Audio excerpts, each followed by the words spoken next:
All right. Well, officially welcome. Thank you so much for joining me today. My name is Dylan High. I work with here in the Heritage Outreach Department with the Washington State Historical Society, and we're going to talk today about learning from your community, specifically kind of thinking about community surveying and feedback and how that fits into this America 250 year. Um, I want to take a step back before we start talking about that to just do a quick reminder about this Out of Many One project, which is one of our kind of signature projects that we're going to be doing around America 250, because we'll talk a little bit more about ways that you can incorporate community surveying and feedback specifically into this project at the end. But I think it would be helpful to kind of have this framing before we talk through all of this, so you can kind of be thinking of your own ideas as we go through. So Out of Many One, it's a statewide exploration of about the American experience, and really having organizations highlight that through the objects, images, and artwork that represent the American experience in their community. The basic steps of this project would be becoming a partner for America 250 for Washington State, and then within your organization, identifying 5 objects, items, artworks, stories related to your collection that that you feel represent the American experience. Then presenting those items to the public for comment and final selection, and then submitting an image, description, label of that object back to Washington State Historical Society. Will put that up together on some kind of map website. And then again, it will encourage people to go visit those organizations, to your organization, because you will have that item exhibited during 2026, either through the whole year or that commemorative period from June to September. So I want to switch to talking about now, thinking about community surveying and feedback, really why we do it, what it is, how we can do that, and examples of how you can incorporate that into this project. So first off, what, you know, why spend this time in doing community surveying? And I think most of the people on this call are already really thinking about this and doing this. I like to start with this because sometimes it is that thing of, it does take a large investment in your time, your energy, your resources. And so just having that kind of justification as you're talking within your organization about why your committee needs resources to doing this work. And so I think, first and foremost, really it's that opportunity to kind of clarify and better understand the audiences that we serve. It can help us challenge maybe assumptions that we have about the audiences that we serve.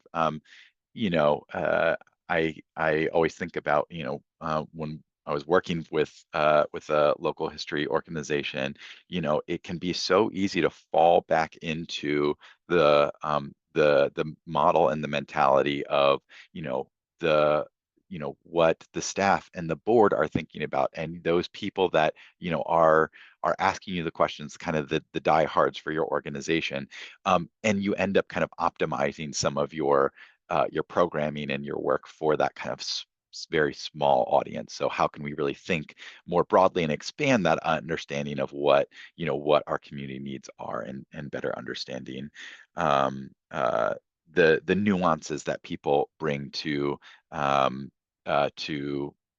what to your organization, to the programming, to their understanding of history and their own experiences. So if we think about this with America 250, like this is a great opportunity to get a better understanding of how our community feels about America 250, right? And the kind of nuances and variety of perspectives they bring, and to get some clarity around that. It can really help us into supporting our decision making about what kinds of programs, exhibits, what kinds of things are going to be relevant for your community, and kind of get a better understanding of what might work, what might not. um, as you go through this process, and as you start to ask those questions of your community. It's a really great way to build buy-in, right? As you're building these relationships, as you're asking people these questions, they feel a stronger attachment. They've given input into, your organization about what you're thinking about. And so, it leads to that. It can lead to that follow-up, and if we maintain and nurture those relationships, it can really lead to long-term support from our community. And then, as with all of these things, our end goal and hope is that this really helps all of our organizations stay relevant to our communities today and then into the future. And I think that's really getting to this larger piece of how doing this community, collecting this community feedback, building those relationships within our community can lead to not just kind of a check mark of a process, right? But can really lead to a larger shift in the way that our organizations function and make decisions kind of with our community.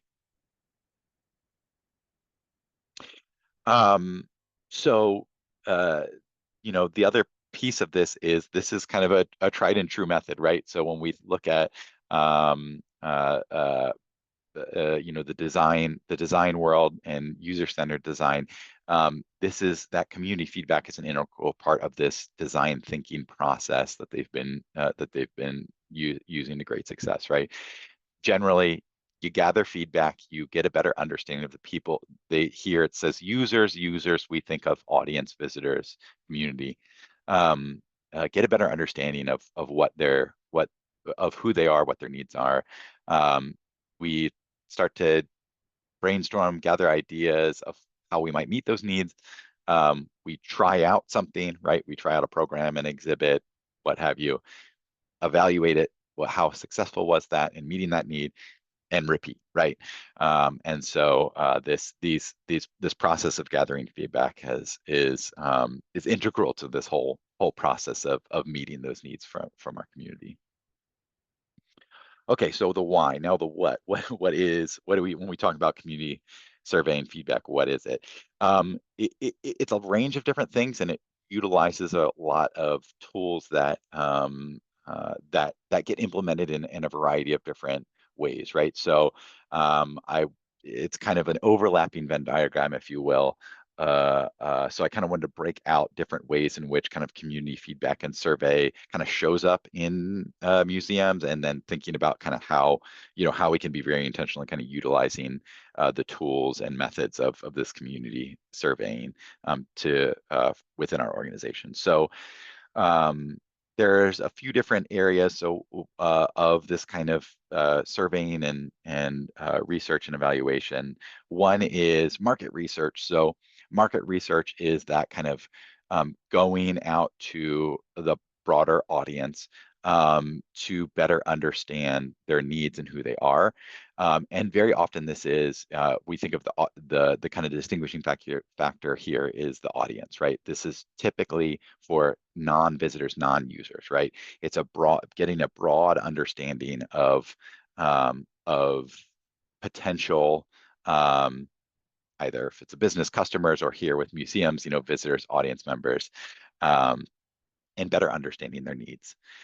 Audience research, on the other hand, is looking more internally to the people that we are already maybe serving, right? It could be members, previous visitors. It's the kind of museum goer audience, and understanding who that is and how we might meet those needs.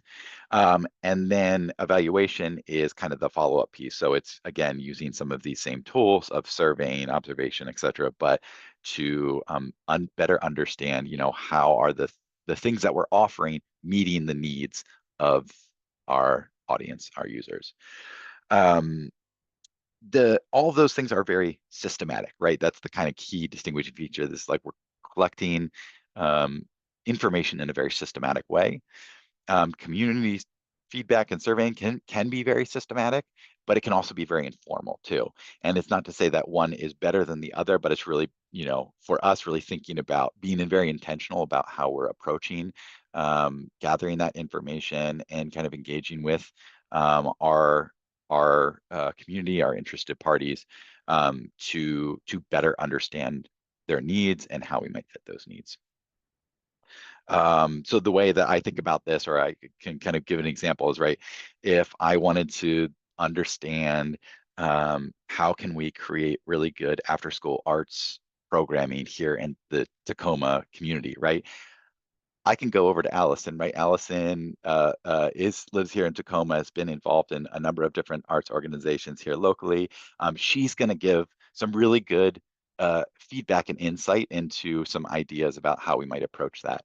And I think that would be, a really great step for me to better understand, how I could create something that would be useful. I wouldn't want to make that leap and then say, well, Allison is now speaking for the entire Tacoma community and what's going to be really helpful, right? So uh, I guess that's the way I kind of think of that. Like the informal can be really helpful in and starting to kind of define what might be really useful and a useful first step. But then, not making the assumption that now that what we collected in this and that kind of informal reaching out is going to be somehow meeting the larger needs of the community.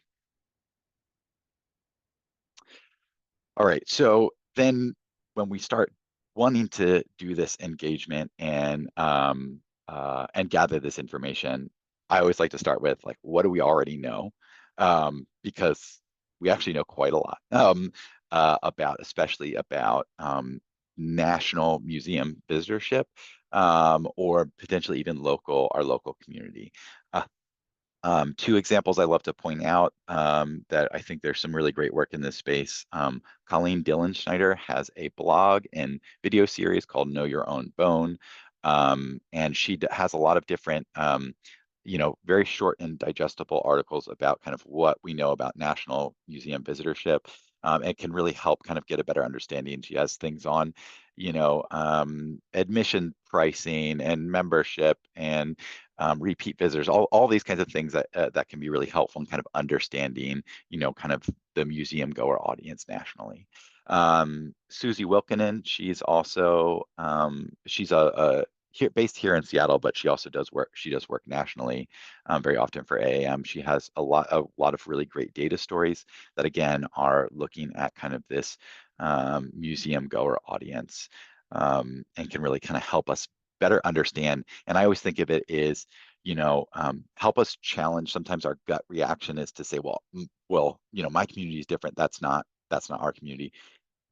That's very well is probably the case. It's not going to match exactly the national average, if you will, right?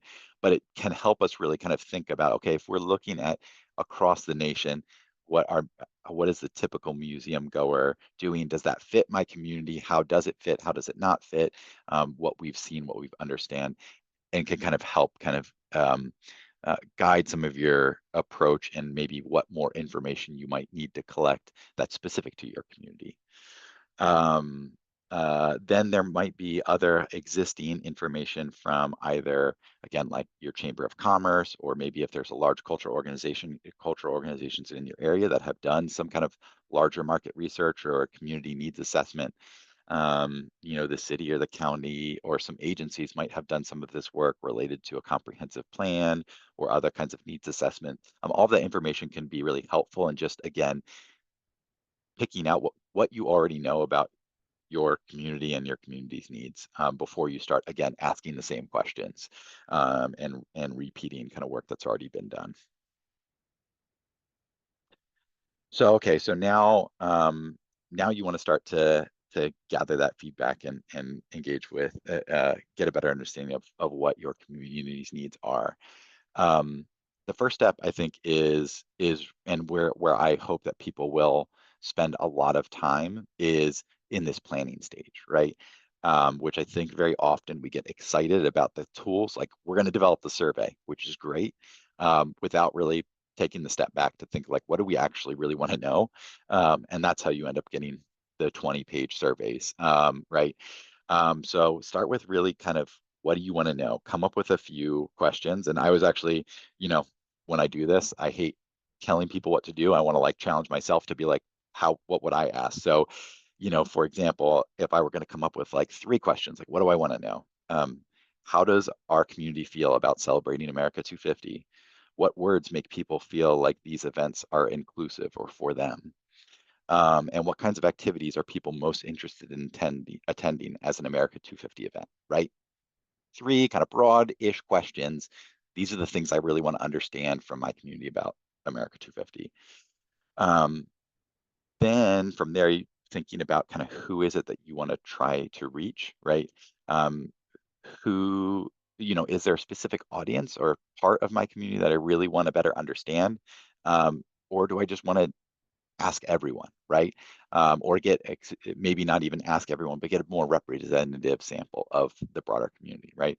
And again, maybe understanding a little bit more of what information is already collected. Maybe you don't need to ask everyone. Maybe you really just need information on a small subset of your community to get a better understanding.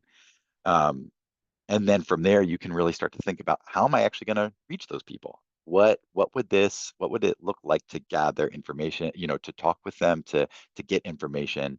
Do I have contacts with this segment of my audience already? If so, would just a blanket email work? Do I have to go out and meet with them? Like what's going to help in kind of reaching this audience that I want to get a better understanding of? Um, and then thinking about kind of what's the best way to get that information. So it could be doing a survey. It could be doing interviews. It could be any number of things. We'll kind of walk through some ideas for ways that you can gather information, but really thinking about what kind of strategy is going to help you get the information you need. Um, and then uh, and then this one I always really think is how are you going to use that information? Um, so again, and I'm sure you've all participated in surveys or things like that where, it's way too long, right? Or asking questions that, again, it's just unclear how that's going to be utilized. So I really encourage people to only ask the questions of information that they intend to use. So really thinking about what's the information I need and how am I actually going to use that information to make decisions for our organization. Can really help you kind of keep a tight focus on what you're asking. Okay, so then done all this planning. So now it's the kind of part that I think we all love to get to, which is the kind of the actual doing it, right? It's doing the surveys, it's doing interviews. There's any number of means. I was trying to find a book. When I find it, I will send it. I will send out that information at a later date. But it was a book I had that had all kinds of really great ideas for these kinds of um, uh, uh, data collection strategies, if you will. But and of course I couldn't find it. Can't think of the title, so that's no help right now. But once I find it, I will send it out to everyone. But I tried to pull some examples of some things that I found helpful. I know other people have found helpful, and trying to get to kind of gather information and feedback. Um, the first, and this is the one I think we most often think of, is surveying, right? Um, these are usually, it's kind of usually a written form, doesn't have to be, but typically is, with a standard set of questions that you're asking everyone. And very often, more often than not, the surveys tend to be a lot more closed-ended questions, right? Or there's only a certain number of options of how you can respond, right? Not typically a lot of like long form response. Um, I think there's a lot of um, advantages to surveying. It's really good at reaching a large number of people. Um, they're pretty convenient, especially for for us as organizations sending them out. You can because you can print out copies, you can email it, right? It's pretty versatile in terms of how you get it out. And then also because you're not asking a lot of like big open-ended questions typically, it makes it a little bit easier once you get that information back to kind of analyze it, look at kind of what are the responses you got and how do I make sense of all of this. Um, and they can also be convenient in other ways, right? And just in the sense of it can be fairly easy. It can be more convenient than other things to maybe translate into different languages. Again, having a printed and online version, etc.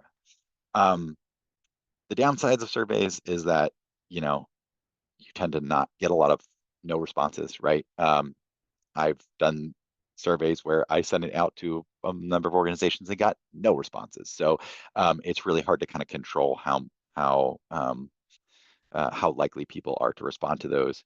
Um, you often don't really get a lot of nuanced information, right? You're only getting like, you know, you're only getting like the responses of essentially what you put into the questions. And especially if it's multiple choice, right? It can be, you might get a fairly limited range of responses. Um, and then because you might not get a lot of you might not get a lot of people responding, then it's also very hard to control how representative that, you know, your survey is of your larger community, right?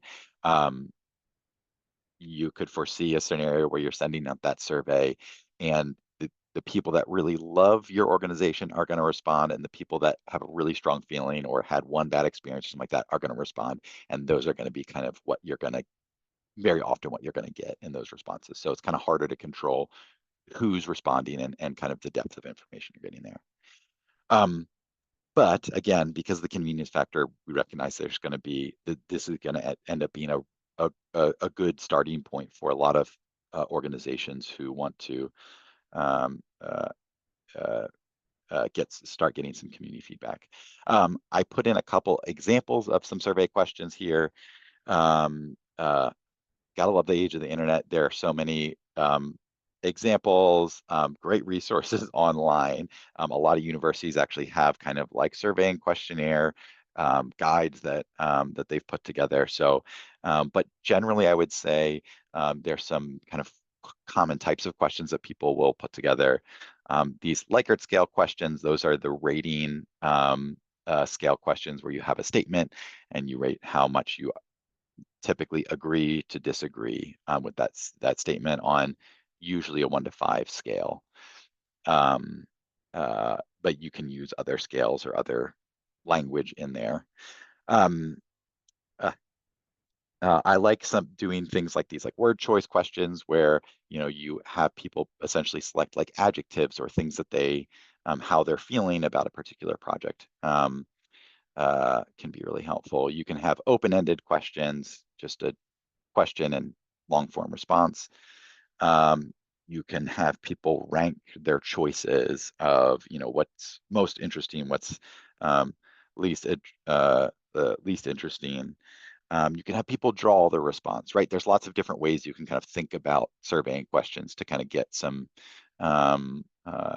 creative responses there. Um, and But I would say in terms of tips for writing survey questions. Uh, One is it's always great if you have an example from someone else that they've started it. I wouldn't say just copy over everything from their survey. Take a look at the survey questions and see if it is asking the same kinds of questions that you want to ask or the same kind of information you want to know. But it can be really helpful just in terms of wording. How can I word this question in a way that helps me get this information or is clear or is going to give me some kind of response that I can look at that I can compare to maybe what other organizations have found. Um, uh, but generally, I would say if you are doing surveys too, the other thing that you can always do is look at past examples of surveys that you've done. Um, even if it's like, hey, when we did this survey before, this question didn't really work. I'd like to go back and reword this, or I want to keep this question. It was really helpful the last time we did this survey. So yeah, again, not making it easier on yourself to have those examples.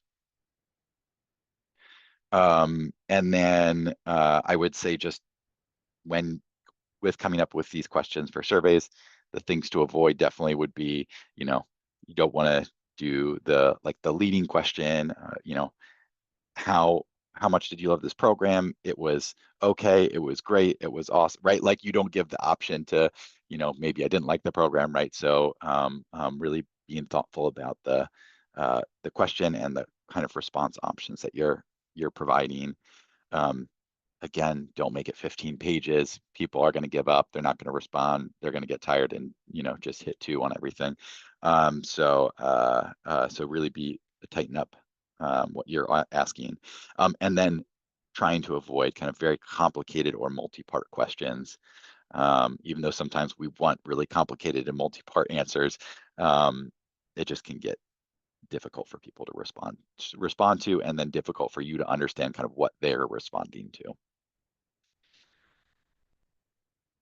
All right. Surveying, I think, was going to take the most amount of time because I know it's the one that very often people are utilizing. I kind of want to walk through a couple different ideas or examples of things that we can utilize. And then again, I'm hoping at the end, I'm sure there's a lot of collective experience in this room that we can chat about other ideas that have worked well for everyone else or haven't worked well. That's also helpful. All right. Oh yeah, I just wanted to mention too. Uh, I threw out here very often like exit surveys, or even just in survey in general, people will ask demographic questions.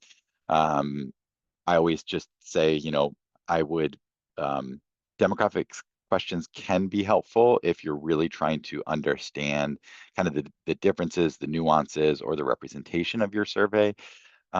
But I also think that demographic questions can sometimes lead to um, it can be tricky, right? Do you really need that information? How are you going to use it? So that would be one that I would say, you know, think carefully about demographic questions, just in terms of how will you use it and will you actually use it? How is that kind of helping you understand your responses? I think very often we kind of default to including it, and I just want to encourage people to be really thoughtful about how they include it, how they phrase these questions. I do, and I think it will look different for each organization, each community sometimes, just in again how you want to use that information. Um, uh, but um, but just to kind of be thoughtful about demographic questions. It can also just end up making your survey again very long, maybe unnecessarily. Okay. Um, the I would say the other like maybe most commonly used option is kind of interviewing or focus groups. Um, this can be really helpful to get really in-depth, nuanced information. You know, um, because we can kind of dive in, do a lot of follow-up questions, really understand kind of the complexity and nuance. So again, going back to that America 250 idea, right? People are going to have some probably pretty complicated and nuanced perspectives on America 250. So doing something that maybe has a little bit more of an opportunity to go in depth into that topic might be really helpful, because this is kind of a nuanced, complicated uh, um, um, idea and moment, right? There's both celebration and reflection as part of this process. Um, uh, doing kind of interviews and focus groups can again run the range from being like very formal. We're doing 3 focus groups. We're inviting this, um, uh, 6 people every time.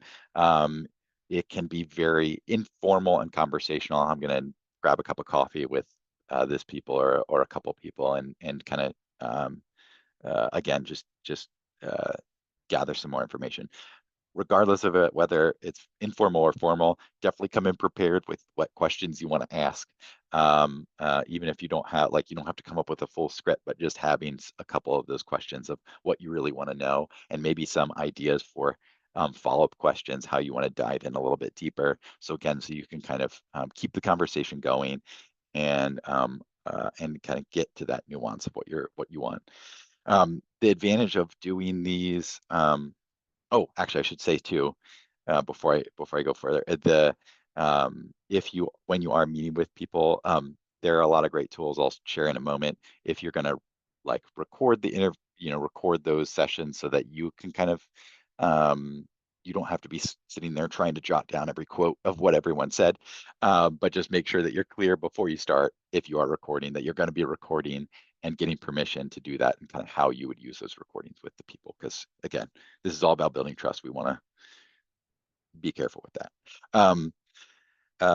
So the advantages of this, again, the in-depth responses, you're also, it can also really be help you get a more intentional representative examples of different perspectives, right? Because you're selecting for who you want to interview, who you want to be part of that focus group. You can kind of really be intentional about kind of what perspectives you're getting, and so that you can really think about, making sure that ensuring that you're getting kind of the information or the perspectives that you want um, uh, out of this surveying work. Uh, and then because you're doing that kind of face-to-face interviewing, you know, you're getting a little bit more face time in. You're helping to build that relationship a little bit stronger. So that can be really helpful. Um, it- of course, it does mean that now that does require a lot more of that face time.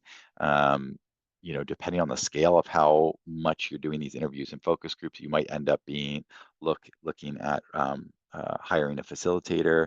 Or if you're doing it with multiple staff or volunteers, you might be kind of wanting to do a little bit of like training, right? What are the questions that we're asking? How are we asking these follow-up questions so that you're kind of getting the same you're taking a similar approach each time you enter into these conversations. So you're getting kind of, again, comparable information.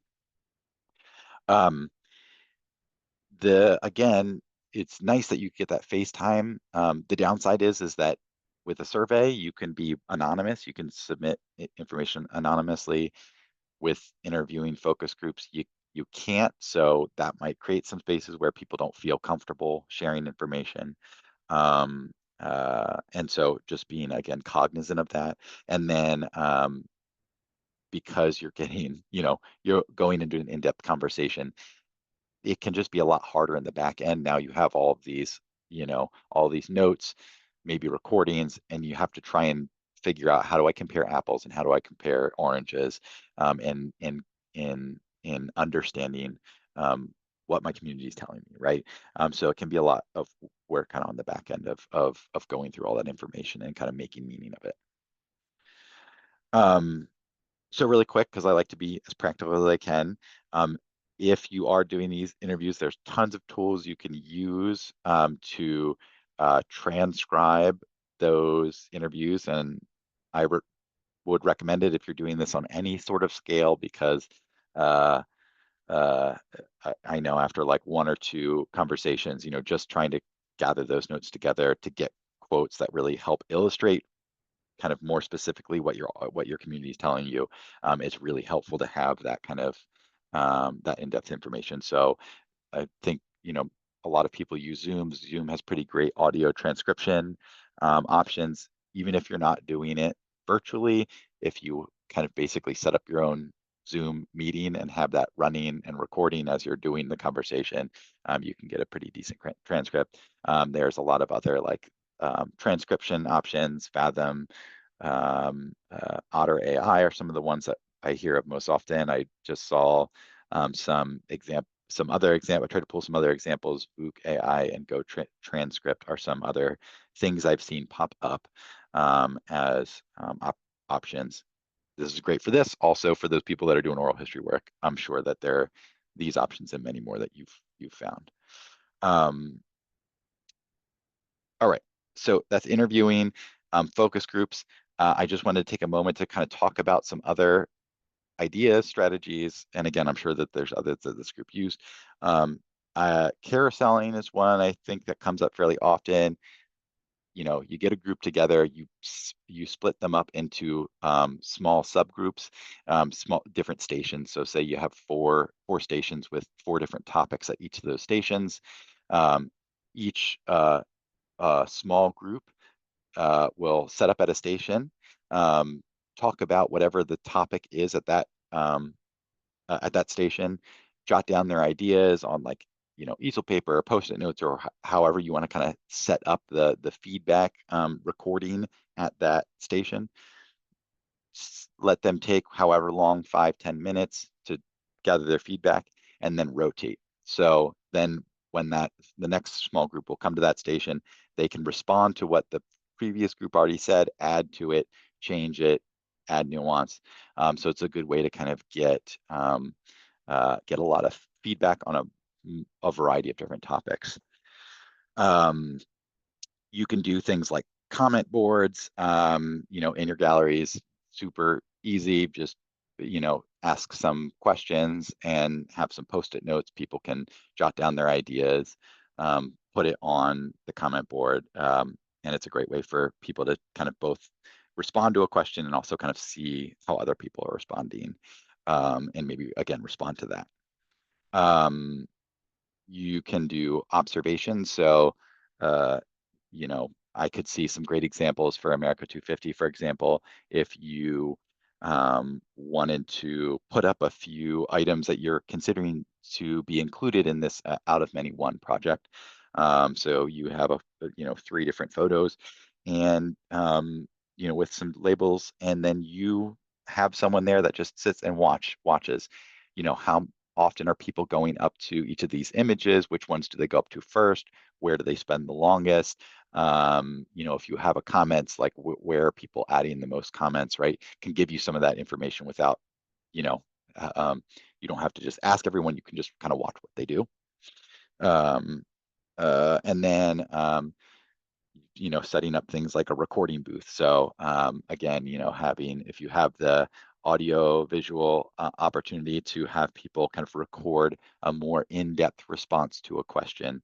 So as opposed to a comment board, which is really great for a very quick, maybe one or a few word response. If you want a really in-depth response, but don't want people to feel like, they're being swayed by you asking them the question, you can kind of have it set up as a booth where they can respond to whatever questions um, you provide them. And that could be one that you can do kind of in your space or take it out to events, things like that. So anyway, so those are just a couple of other ways that you can start to gather that feedback. Okay, now you got all this information, you've done the survey, you've done your interviews, you've done your oral histories, then you got to analyze all the information. And this could be a whole nother webinar. And so I'll just kind of quickly run through basically a few strategies for kind of organizing that information. One is when you look at your responses, you start to read through what kind of responses you've got in your interviews, in the open-ended questions, and look for some themes, things that start to emerge as you're reading through those responses, and then start to kind of group those responses based on those themes that you're seeing. It can help kind of you pull out larger trends of what people are responding to, telling you in a way that you can kind of organize. Um, the other option you can do is, you think that people are going to respond in a certain number of ways, or you're looking for specific patterns of information. So you kind of start with the broad themes of what you're looking for, and then you look through all the responses and look for examples of that. One isn't better than the other. It's just, again, what's going to work for your approach, and what kinds of responses what kind of information you're looking for. With all of those, you know, uh, multiple choice questions, you can put them all into a spreadsheet and find your friend that's really good with Excel or Google Sheets and loves pivot tables. Put it all in there, and you can start to kind of, again, digest some of that information of how people have responded. Um, and then this is the one that I always say, again, going back to, like, how are you going to use this information? Present it wherever and however you can. Put it in share it with your board, put it in the annual report, use it for grants, whatever you need to do, but like use that information to your benefit, right? You did all this work to gather this information, and be transparent, share it back with the people that responded to the survey, right? You're building that trust with them. show them kind of what you heard from them, right? And you can do again charts, all kinds of visualization. Just grab the great quotes that illustrate some of the perspectives that people shared with you. In I also find that this part of the process is what makes it stick for me, right? This is where I start to remember, like, oh, this is what people were telling me. This is what, yes, I certain quotes or certain people will stand out as you're starting to gather this information. But when you kind of start to compile it and really think, oh, like what's the big picture of what everyone was telling me? This is where, to me, it starts to make sense altogether. All right, that's the larger um, gathering feedback. Now, I just want to throw out some ideas for how you can incorporate thinking about gathering community feedback into this process of out of many one. Of course, there's lots of ways that you can use this in your organizations and on lots of different projects, but I anchor it in a project I think it helps me. So one is you can start to pull in members of your community to form kind of an advisory group to help you select the 5 items that you want to present to your community. You can kind of think of them as, to a certain extent, as an extended focus group, right? You're bringing some ideas to them. You can use some of those strategies like carouseling to start to get them to pull apart ideas for how you want to select for items that represent the American experience for your community. Um, You can do some broad kind of, again, comment boards or carouseling around kind of what are the words that you would use to describe the American experience. It's a great way to start to gather feedback again on people, how do people in your community identify what the experience mean, what the American experience means to them, and maybe get some nuance in the way that you're representing that across the 5 objects you're selecting. um, the surveying, getting creative with the way you're surveying when you're putting out those 5 objects that you've selected that you want people to vote on. Um, you can get pretty creative about the ways in which people can kind of participate and do their survey. I love the idea, and I'm working on a template for a collection election, right? A little ballot template that you can put the 5 items on and actually like literally have people, slip their ballot into a vote box. But you can also translate that online. There's like visual ways that you can have people again vote, have 5 different jars, and you place a coin in the jar in front of the object or image that you want to select as the item to represent your organization, your community.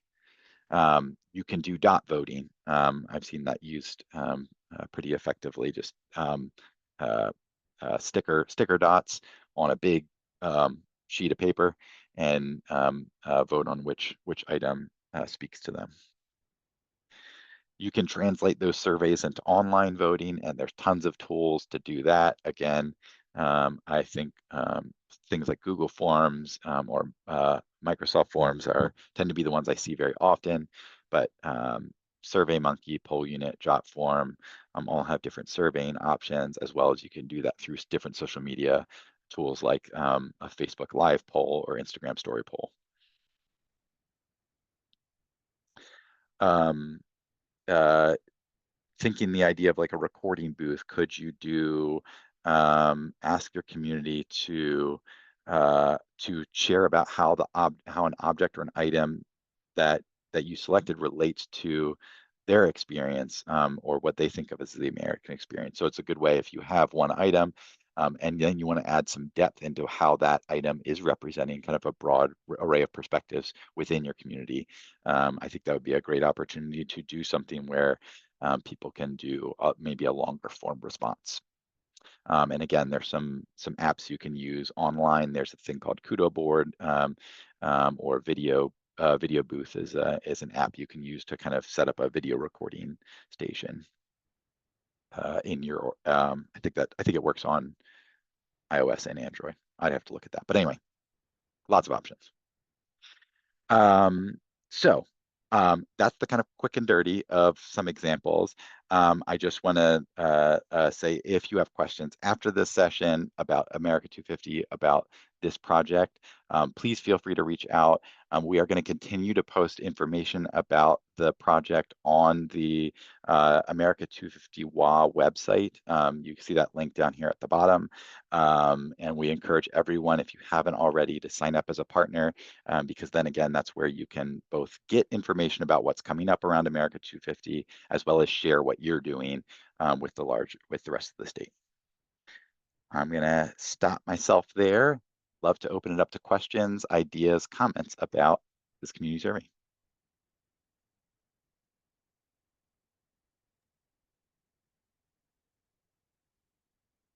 Quick question. So, sorry for the America 250th project. So we go to your website, we'll be able to find all the resources that we need. I need to get, our exhibits department involved because they're the ones who have to do the lifting, right? But I just want to make sure if I send them that way, they'll find all the information they need, and just if we need to move forward, we'll Yes. reach out to you folks. Yeah. We'll be putting all that information on the website, where Alice and I are actually talking after this meeting about kind of scheduling out when all those things up. So right now we don't have all those templates up right now. I think there might be a little bit of general information about the Out of Many One project, but we are looking at kind of launching the online form and all of that information later this spring, or excuse me, all the information later this spring, launching that the submission form this summer, so people get a sense of what that's going to look like, and then actually asking for those final submissions by early 2026. So general timeline is kind of when to look for information. But yeah, in the coming weeks we'll have some of those templates on that America 250 WA website. Okay, excellent. Thanks. So I should wait right now to Yeah. get updated. Okay. And if you've registered for one of our Zooms, we'll add your email to just a list to make sure that as soon as we have new content on the about all of these projects, we'll push it out to you specifically, friends on this call. Thank you. And just a couple of comments based on your presentation. We've had some surveys here at the museum. We've done in-person surveys, and I think that training is very important just to add consistency. You rely a lot on volunteers, but sometimes, if you have a paid employee that's here more frequently and knows what's going on in the museum, it's better. And also kind of figure out the days that you're gonna have that person doing the in-person interviews. It's important just because our demographic might be different on a first free Thursday, than a Saturday morning. So you just have to keep that in mind if you want to capture a wide audience. And in the past, we had like a iPad tablet, and I think we had Survey Monkey, where folks can go in and just do the survey, and that worked out okay. But some folks will kind of play with it, and that's okay. I don't blame them. It's a screen. So, anyways, but so the data, we collect some good data, but then at the end of the survey, you were offer a discount in the store. So you kind of sometimes offer that incentive to get folks to take that survey. I think a lot of us are we had that survey exhaustion. I mean, I get emails daily asking for my feedback. I'm like, I'm done, delete, delete, delete. So that's important to offer maybe some kind of incentive. And currently we don't do any really real surveys on site. The only way we do that is for when folks purchase tickets online. That's when we can reach out to them and tell us about your visit and things, all those questions that you kind of showed on their slideshow. But other than that, we're not doing any kind of on-site surveys, which we need to do that obviously because we want to know. I know it's a tricky one, our demographic, because we had a lot of outreach programs and we want to know what's working and what's not. So, and especially we increasing on our language, multilingual audience, we want to do better with that demographic. So it's like, all right, what do we need to do? And eliminate a lot of assumptions, like you said. We can. So yeah, Yeah. that's just. Well, Christian, I just want to thank you first off. I just want to say I'm glad you talked about incentives, because I think that is really important. Like you said, the survey exhaustion is a real thing, and I think it's also just about that. For a while there was kind of this weird feeling of like, is incentivizing this in some way kind of skewing people's responses? No, I think I think it's just a level of respect, right? You're contributing your time, your energy to give us feedback. And so, yes, what we would like to provide some kind of incentive, and again, make it fun. And then I just, kind of what you're doing, which I think is the, is one of the challenges, but I also really appreciate, which is kind of that self-reflection, right? I think there's always, and when we're doing this kind of trying to gather that community feedback, there's always more that we could and want to do, and but it is that just that kind of being reflective and understanding, like, what are the limits of what we really understand, right? Because I think that can be the unfortunate temptation is we gather some feedback and then we say, well, now we've got, now we understand what our community wants, when really we understand what this kind of small part of our community is telling us that they want. And that's not to say that that's not good. It's really helpful and it's moving us forward to meeting those needs. But then we also understand, okay, now what's the next frontier? What's the next step that we can do to better understand more of our audience? And I think that's, again, that that is really important, because there is always more work to be done. But I think if we can be reflective about the work that we already have done, it just helps us kind of keep our that perspective and the reality of what we really understand in check. Yeah.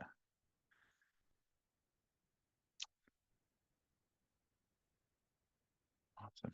Anything else that uh, surveying or feedback that you've done that has worked well, or really hasn't worked well? I think I mentioned before I remember doing a survey when I first started at an organization. I tried reaching out to do a survey online, and like I said, I reached out to a number of different organizations and got zero responses. And I think, to me, that was a real learning lesson for me, that especially when doing kind of broader surveying work, that relationship piece has to be there, and the personal relationship thing, right? It doesn't matter that one of my board members might have known someone over there. If I'm the one doing the cold email and asking them, hey, would you mind sending out the survey?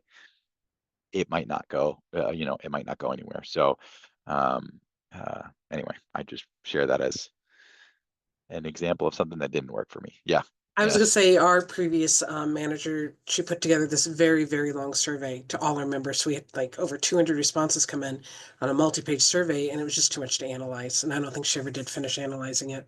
So I like, the brevity, 3 questions, and then that way you can do something with the data. I've seen some really good examples of people that do, I forget, and of course there was some clever name that I can't think of off the top of my head, but they just do like a one question survey, like a little like pop up, and I love that. It's like you can just send those out you know, in a newsletter or wherever at an event that you're doing, and just get information about one question that you have. It's a good way to get a lot more people to respond.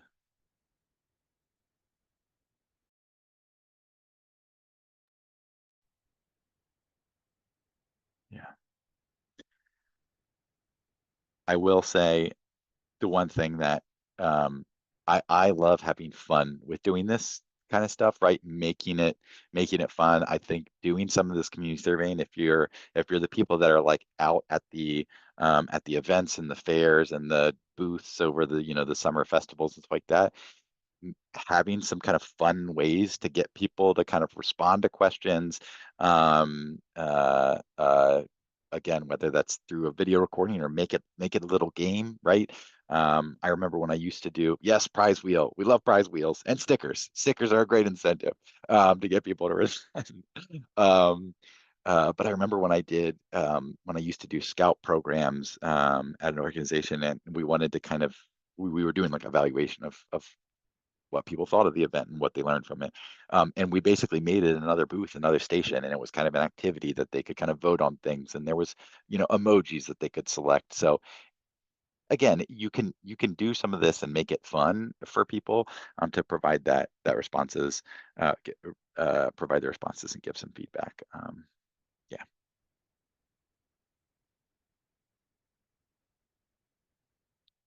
So. Well, I just want to say thank you. I know that was a lot, and hopefully the right mix of big overarching and some practical tips and things you can try out. But again, if you have questions or want to talk over, or we're always happy if you have a survey that you just want another pair of eyes on. You can always send it over to Allison and I. We're happy to kind of take a look and just give, give another look over once through. Again, just want to say thank you, and hope that that you will be thinking of us and take this excitement back to your organizations for America 250 and beyond. So, thank you. Thanks, everybody. Have a great afternoon.